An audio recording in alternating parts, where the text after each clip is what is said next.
The Supreme Court's decision in Roe v. Wade, medical knowledge regarding the development of unborn babies and their capacities at various stages of growth has advanced dramatically. To give you a sense of how much technology has advanced, here's the issue of the New York Times announcing the Roe v. Wade decision in 1973. It contains ads for the latest in advanced technology, including a computer the size of a file cabinet you could rent for $3,000 a month that only had 1,000th the memory of a modern cell phone, and a basic AM radio that was as big as your hand. 35 years later, in the age of ultrasound pictures, the same newspaper would report on the latest advanced research on the pain experienced by unborn children, focused on the research of Dr. Suni Anand, an Oxford-trained neonatal pediatrician who held an appointment at Harvard Medical School. As Dr. Anand has testified regarding abortions, if the fetus is beyond 20 weeks of gestation, I would assume that there will be pain caused to the fetus, and I believe it will be severe and excruciating pain.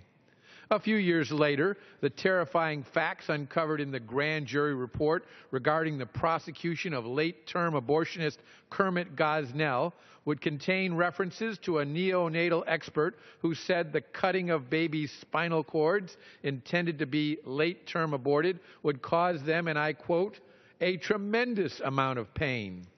Congress has the power and the responsibility to acknowledge these developments in our understanding of the ability of unborn children to feel pain by prohibiting abortions after 20 weeks of pregnancy, post-fertilization, the point at which scientific evidence shows the unborn can experience great suffering. The bill before us would do just that. It also includes provisions to protect the life of the mother and additional exceptions for cases of rape and incest. Some members, last Congress and today, have called this bill extreme, but such claims are clearly false, as evidenced by the polls which show astounding support for this bill. A Quinnipiac poll found that 62% of people surveyed supported a ban on abortions after 20 weeks or earlier. A clear majority of men, women, whites, blacks, Hispanics, married people, and single people support a ban on abortion after 20 weeks or earlier. Among women, 68% of women support a ban on abortions at 20 weeks or earlier, including 66% of single women and 71% of married women. Even 49% of the Democrats polled support a ban on abortion at 20 weeks or earlier, significantly more than those who opposed it.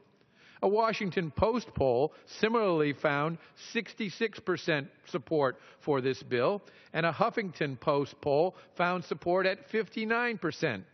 Today, America is one of the few countries on earth, including North Korea and China, that allows permissive late-term abortions.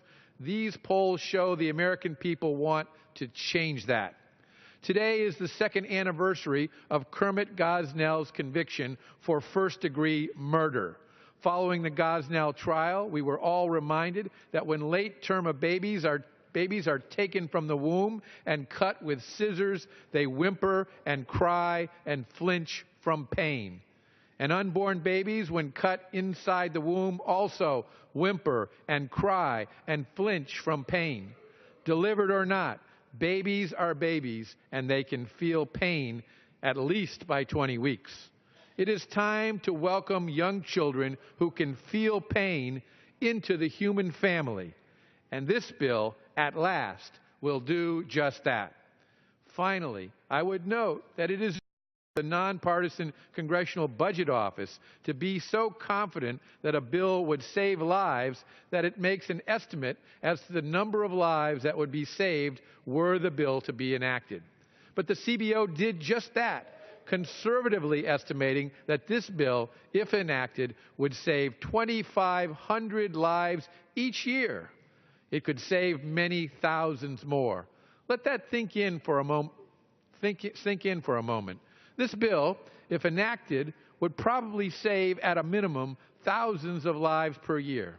It would give America the gift of thousands more children, and consequently thousands more mothers and thousands more fathers, with all the wondrous human gifts they will bring to the world in so many amazing forms, including their own children for generations to come.